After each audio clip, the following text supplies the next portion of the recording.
ನಮಸ್ಕಾರ ಸ್ನೇಹಿತರೆ. ಯಮನ ಪಾಶದಿಂದ ವಿಮುಕ್ತಿಗೊಳ್ಳುವ ವರ ನೀಡಿದ ಕಾರಣದಿಂದ ಇದಕ್ಕೆ ವರಪುರಿ ಎಂದೇ ಕರೆಯುತ್ತಾರೆ.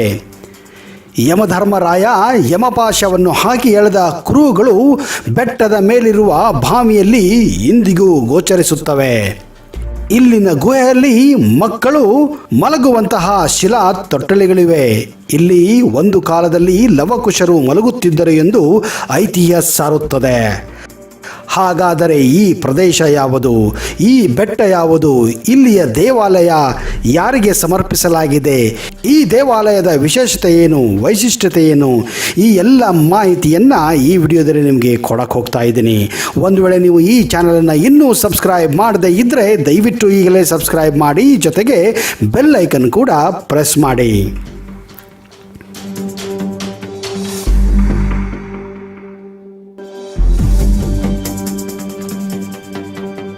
ಕರ್ನಾಟಕ ರಾಜ್ಯದ ಕೋಲಾರ ಜಿಲ್ಲೆ ಚಿನ್ನದ ನಾಡು ಎಂದೇ ಪ್ರಸಿದ್ಧಿಯಾಗಿದೆ. ಇದು ನೂರಾರು ಪುಣ್ಯಕ್ಷೇತ್ರಗಳ ನಾಡು ಕೂಡ ಆಗಿದೆ. ಅಂತಹದರಲ್ಲಿ ಅತ್ಯಂತ ಪುಣ್ಯಕ್ಷೇತ್ರ ಇಲ್ಲಿಯ ಒಕ್ಕಲೇರಿ. ಅರಣ್ಯ ಹಾಗೂ ಬೆಟ್ಟಗಳಿಂದ ಕೂಡಿದ ಈ ಪ್ರದೇಶದಲ್ಲಿ ಪ್ರಕೃತಿ ಸೌಂದರ್ಯದಿಂದ ಶ್ರೀಮಂತವಾದ ರಮಣೀಯ ಮಾರ್ಕಂಡೇಶ್ವರ ಸ್ವಾಮಿ ಬೆಟ್ಟವಿದೆ. ಈ ಬೆಟ್ಟಕ್ಕೆ ಹೆಸರು ಬರಲು ಕಾರಣ ಶ್ರೀ ಮಾರ್ಕಂಡೇಶ್ವರ ಸ್ವಾಮಿಯ ಬೃಹತ್ ದೇವಾಲಯ. ಈ ದೇವಾಲಯವು ವಿಶಾಲವಾದ ಏಕಶಿಲಾ ಬೆಟ್ಟದ ಮೇಲೆ ನಿರ್ಮಾಣಗೊಂಡಿದೆ. ಈ ಬೃಹತ್ ವಿಶಾಲವಾದ ಬಂಡೆಯಲ್ಲಿ 1 ಅಡಿ ಅಗಲದ ಸುಮಾರು ಉದ್ದವಾದ ಕಪ್ಪಾದ ಪಟ್ಟೆಯ ಬಂಡೆಯು ದಕ್ಷಿಣ ಪಾರ್ಶ್ವದಿಂದ ಗರ್ಭಾಂಕಣದವರೆಗೆ ಬಂಡೆಯಲ್ಲಿ ಮೂಡಿ ಬಂದಿದೆ. ಇದರ ಬಗ್ಗೆ ಯಮಧರ್ಮರಾಯನು ಮಾರ್ಕಂಡೇಯನಿಗೆ ಯಮಪಾಶವನ್ನು ಹಾಕಿ ಎಳೆದ ಕುರುಹುಗಳು ಬೆಟ್ಟದ ಮೇಲಿರುವ ಬಾವಿಯಲ್ಲಿ ಇಂದಿಗೂ ಕಾಣಿಸುತ್ತದೆ.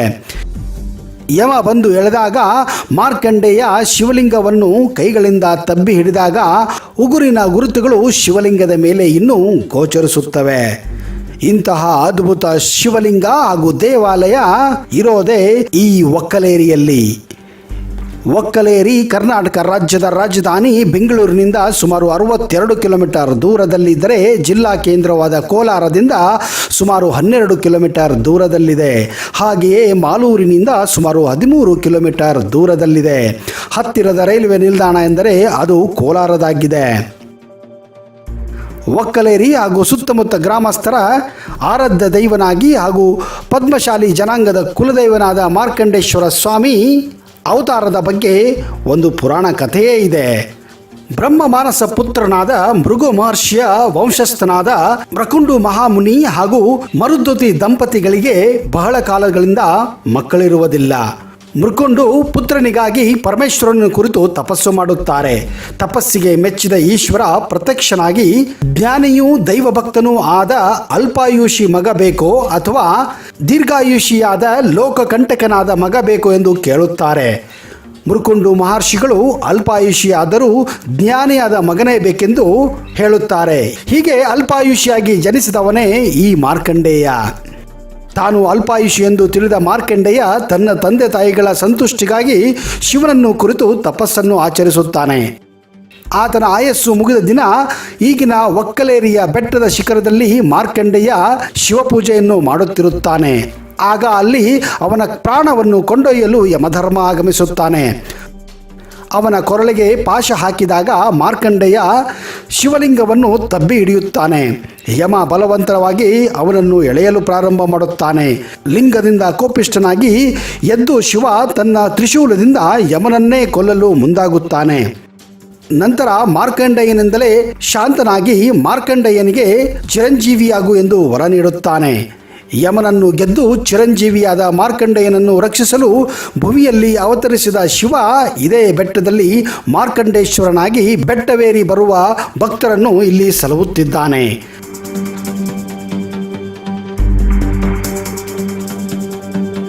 ಮಾರ್ಕಂಡೇಯನಿಗೆ ಯಮನ ಪಾಶದಿಂದ ವಿಮುಕ್ತಿಗೊಳಿಸುವ ವರ ನೀಡಿದ ಕಾರಣಕ್ಕೆ ಇದಕ್ಕೆ ವರಪುರಿ ಎಂದೇ ಹೆಸರು ಬಂತು ಎಂದು ಸ್ಕಂದ ಪುರಾಣದಲ್ಲಿ ಉಲ್ಲೇಖಿಸಲಾಗಿದೆ. ಮುಂದೆ ಇದು ಕ್ರಮಕಪುರಿ ಎಂದು ಗುರುತಿಸಿಕೊಂಡು ನಂತರ ಆಡು ಭಾಷೆಯಲ್ಲಿ ಒಕ್ಕಲೇರಿಯಾಯಿತು ಎಂದು ಇಲ್ಲಿನ ಸ್ಥಳೀಯರು ಹೇಳುತ್ತಾರೆ. ಈ ದೇವಾಲಯವು ವಿಶಾಲವಾದ ಏಕಶಿಲಾ ಬೆಟ್ಟದ ಮೇಲೆ ನಿರ್ಮಾಣಗೊಂಡಿದೆ. ಯಮಧರ್ಮರಾಯನು ಮಾರ್ಕಂಡೇಯನಿಗೆ ಯಮಪಾಶವನ್ನು ಹಾಕಿ ಎಳೆದ ಕುರುಗಳು ಬೆಟ್ಟದ ಮೇಲಿರುವ ಬಾವಿಯಲ್ಲಿ ಇಂದಿಗೂ ಕಾಣಿಸುತ್ತವೆ. ಈ ಟೆಕ್ನಾಲಜಿ ಯುಗದಲ್ಲಿ ಎಷ್ಟೋ ಜನ ತಮ್ಮ ಗಲೀಜು ಬಟ್ಟೆಗಳನ್ನು ಕೈಯಿಂದಲೇ ತೊಳೆಯುತ್ತಾರೆ. ಕಾರಣ ಅವರಿಗೆ ದುಬಾರಿಯಾದಂತಹ ವಾಷಿಂಗ್ ಮಷೀನ್ ಅನ್ನ ಕೊಂಡ್ಕೊಳ್ಳಕ್ಕೆ ಸಾಧ್ಯ ಇಲ್ಲ ಅಥವಾ ಮನೆಯಲ್ಲಿ ಇಡಕ್ಕೆ ಜಾಗ ಇಲ್ಲ. ಆದರೆ ನಿಮಗೆ ಗೊತ್ತಾ, ನಿಮ್ಮ ಮನೆಯಲ್ಲಿರುವ ಒಂದು ಮಾಮೂಲಿ ಬಕೆಟ್ ಅನ್ನೇ ವಾಷಿಂಗ್ ಮಷೀನ್ ಆಗಿ ಪರಿವರ್ತನೆ ಮಾಡಬಹುದು ಅಂತ. ಇದು ಲೇಟೆಸ್ಟ್ ವಾಷಿಂಗ್ ಮಷೀನ್ ಹಾಗೆ ಬಟ್ಟೆಗಳನ್ನ ಶುಭ್ರವಾಗಿ ತೊಳೆಯುತ್ತದೆ, ಜೊತೆಗೆ ಅತ್ಯಂತ ಕಡಿಮೆ ಎಲೆಕ್ಟ್ರಿಸಿಟಿ ಬಳಸುತ್ತದೆ. ಈ ಮಿನಿ ಪೋರ್ಟೇಬಲ್ ವಾಷಿಂಗ್ ಮಷೀನ್ ಅನ್ನ ಎಲ್ಲಿ ಬೇಕಾದ್ರೂ ಹೇಗೆ ಬೇಕಾದ್ರೂ ತೆಗೆದುಕೊಂಡು ಹೋಗಬಹುದು, ಬಳಸಬಹುದು. ಇದರಲ್ಲಿ ಪವರ್ಫುಲ್ ಮೋಟಾರ್ ಭಾರಿ ಲೋಡ್ ಇರುವ ಬಟ್ಟೆಗಳನ್ನು ಕೂಡ ಆರಾಮವಾಗಿ ಕ್ಲೀನ್ ಮಾಡುತ್ತದೆ. ಇದರ ಬೆಲೆ ಕೇವಲ 899 ಮಾತ್ರ. ನಿಮ್ಮ ಮನೆಯಲ್ಲಿರುವ ಬಕೆಟ್ ಅನ್ನ ವಾಷಿಂಗ್ ಮಷೀನ್ ಆಗಿ ಈಗಲೇ ಕನ್ವರ್ಟ್ ಮಾಡಿ. ಹಾಗಾದ್ರೆ ಈ ತಡ ಯಾಕೆ? ಡಿಸ್ಕ್ರಿಪ್ಷನ್ ಬಾಕ್ಸ್ ನಲ್ಲಿರುವಂತಹ ಬಕೆಟ್ ವಾಷಿಂಗ್ ಮಷೀನ್ ಅನ್ನ ಬೈ ಮಾಡಿ, ಅದು ಕೂಡ ಕ್ಯಾಶ್ ಆನ್ ಡೆಲಿವರಿಯಲ್ಲಿ. ಯಮ ಬಂದು ಎಳೆದಾಗ ಮಾರ್ಕಂಡೇಯ ಶಿವಲಿಂಗವನ್ನು ಕೈಗಳಿಂದ ತಬ್ಬಿ ಹಿಡಿದಾಗ ಮೂಡಿತೆನ್ನಲಾದ ಉಗುರಿನ ಗುರುತುಗಳು ಶಿವಲಿಂಗದ ಮೇಲೆ ಇನ್ನೂ ಗೋಚರಿಸುತ್ತವೆ. 12ನೇ ಶತಮಾನದ ಆದಿಯಲ್ಲಿ ಪ್ರಾರಂಭವಾದ ದೇವಾಲಯ ನಿರ್ಮಾಣ 16ನೇ ಶತಮಾನದವರೆಗೂ ನಡೆಯುತ್ತೆಂದು ಇತಿಹಾಸ ಇಲ್ಲಿ ಸಾರುತ್ತದೆ. ಹಿಂದೆ ಗಂಗರು, ಚೋಳರು, ವಿಜಯನಗರ ಅರಸರು ದೇವಾಲಯದ ಅಭಿವೃದ್ಧಿಗಾಗಿ ಶ್ರಮ ಪಟ್ಟಿದ್ದಾರೆ. ಇತ್ತೀಚೆಗೆ 1970ರಲ್ಲಿ ಶ್ರೀ ಪಟೇಲ್ ವೆಂಕಟರಾಮೇಗೌಡರು ಬೆಟ್ಟ ಹತ್ತಲು ಸುಲಭವಾದ ಮೆಟ್ಟಿಲುಗಳನ್ನು ಅವರು ನಿರ್ಮಿಸಿದ್ದಾರೆ.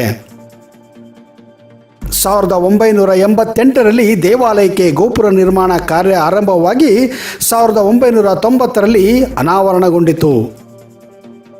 ಈ ದೇವಸ್ಥಾನಕ್ಕೆ ಮಹಾದ್ವಾರ, ಬೃಹತ್ ವಿಶಾಲವಾದ ಪ್ರಾಕಾರ, ಬಸವ ಮಂಟಪ, ಕಲ್ಯಾಣ ಮಂಟಪ, ಸುಖರಾಸಿನಿ, ನವರಂಗ, ಯಾಗ ಮಂಟಪ ಹೀಗೆ ವಿಶಾಲವಾದ ದೇವಸ್ಥಾನವಿದಾಗಿದೆ. ಮಾರ್ಕಂಡೇಶ್ವರ ಸ್ವಾಮಿಗಳ ಮೂಲ ಸ್ಥಾನದ ಸುತ್ತಲೂ ವೀರಭದ್ರೇಶ್ವರ ಸ್ವಾಮಿ, ಸಪ್ತಮಾತೃಕೆಯರು, ವಿಘ್ನೇಶ್ವರ ಸ್ವಾಮಿ, ಸುಬ್ರಹ್ಮಣ್ಯ ಸ್ವಾಮಿ, ಪ್ರಸನ್ನ ಪಾರ್ವತಿ ದೇವಿ, ಚಂಡಿಕೇಶ್ವರಿ ಸ್ವಾಮಿ, ವೆಂಕಟರಮಣ ಸ್ವಾಮಿ, ಕಾಲಭೈರೇಶ್ವರ ದೇವಾಲಯಗಳು ಕೂಡ ಇವೆ. ಮಹಾಶಿವರಾತ್ರಿಯ ದಿನ 2 ದಿನ ಬೆಟ್ಟದ ಮೇಲೆ ಇಲ್ಲಿ ವಿಜೃಂಭಣೆಯಿಂದ ಜಾತ್ರೆ ಕೂಡ ನಡೆಯುತ್ತದೆ. ಜಾತ್ರೆಯ ಸಂದರ್ಭದಲ್ಲಿ ಮಾರ್ಕಂಡೇಶ್ವರ ಸ್ವಾಮಿಗಳ ಬ್ರಹ್ಮರಥೋತ್ಸವ ಹಾಗೂ ಪದ್ಮಶಾಲಿ ಸಮಾಜದಿಂದ ಧ್ವಜಾರೋಹಣ, ಪರಮೇಶ್ವರನಿಗೆ ನಡೆಯುವ 10 ತಲೆ 20 ಕೈಗಳ ರಾವಣನ ವಾಹನೋತ್ಸವ ಒಕ್ಕಲೇರಿ ಗ್ರಾಮದಲ್ಲಿ ನೆರವೇರುತ್ತದೆ. ಇದನ್ನು ನೋಡಲು 2 ಕಣ್ಣುಗಳು ಸಾಲದು ಸ್ನೇಹಿತರೆ. ಇದಕ್ಕಾಗಿಯೇ ಈ ಸಂದರ್ಭದಲ್ಲಿ ಸಾವಿರಾರು ಭಕ್ತರು ಒಕ್ಕಲೇರಿಗೆ ಆಗಮಿಸುತ್ತಾರೆ. ಈ ದೇವಾಲಯದ ಹಿಂಭಾಗದ ಸುಮಾರು 3 ಫರ್ಲಾಂಗ್ ದೂರದಲ್ಲಿ ಬಿಳಿ ಬೆಟ್ಟವಿದ್ದು ಅಲ್ಲಿ ವೀರಾಂಜನೇಯ ದೇವಾಲಯ ಇದೆ. ಈ ಪ್ರದೇಶಕ್ಕೆ ರಾಮಾಯಣದ ಕಾಲದಲ್ಲಿ ಲವಕುಶ ಹಾಗೂ ಸೀತಾರಾಮರು ಬಂದಿದ್ದರೆಂದು ಹೇಳಲಾಗಿದೆ. ಇನ್ನೊಂದು ಗುಹೆಯಲ್ಲಿ ಮಕ್ಕಳು ಮಲಗುವಂತಹ ಶಿಲಾ ತೊಟ್ಟಲಿಗಳಿವೆ. ಇಲ್ಲಿ ಲವಕುಶರು ಮಲಗುತ್ತಿದ್ದರು ಎಂದು ಹಿರಿಯರು ಹೇಳುತ್ತಾರೆ. ಬಿಳಿ ಬೆಟ್ಟ ಶ್ರೀ ಮಾರ್ಕಂಡೇಯ ನದಿಯ ಉಗಮ ಸ್ಥಾನವಾಗಿದ್ದು ಬಂಗಾರಪೇಟೆ ತಾಲೂಕಿನ ಬೂದಿಕೋಟ ಬಳಿ ಶ್ರೀ ಮಾರ್ಕಂಡೇಯ ಜಲಾಶಯವೇ ಇದೆ. ಈ ದೇವಸ್ಥಾನ ಬೆಳಗ್ಗೆ 9 ಗಂಟೆಯಿಂದ ಸಾಯಂಕಾಲ 5 ಗಂಟೆಯವರೆಗೆ ತೆರೆದಿರುತ್ತದೆ. ಮಂಗಳವಾರ ಹಾಗೂ ಭಾನುವಾರ ಈ ದೇವಾಲಯದಲ್ಲಿ ವಿಶೇಷ ಪೂಜೆಗಳು ಕೂಡ ನಡೆಯುತ್ತವೆ. ಸ್ನೇಹಿತರೆ, ಒಂದು ವೇಳೆ ನೀವು ಚಿಕ್ಕ ತಿರುಪತಿ, ಕೋಟಿಲಿಂಗೇಶ್ವರ, ಬಂಗಾರು ತಿರುಪತಿ, ಕೈವಾರು, ಚಿಂತಾಮಣಿ, ಅಂತರಗಂಗೆ ಅಥವಾ ಕುರುಡುಮಲೆಗೆ ಹೋದರೆ ಒಕ್ಕಲೇರಿ ಮಾರ್ಕಂಡೇಶ್ವರ ಸ್ವಾಮಿಯ ದೇವಸ್ಥಾನವನ್ನು ದಯವಿಟ್ಟು ಭೇಟಿ ಕೊಡಿ.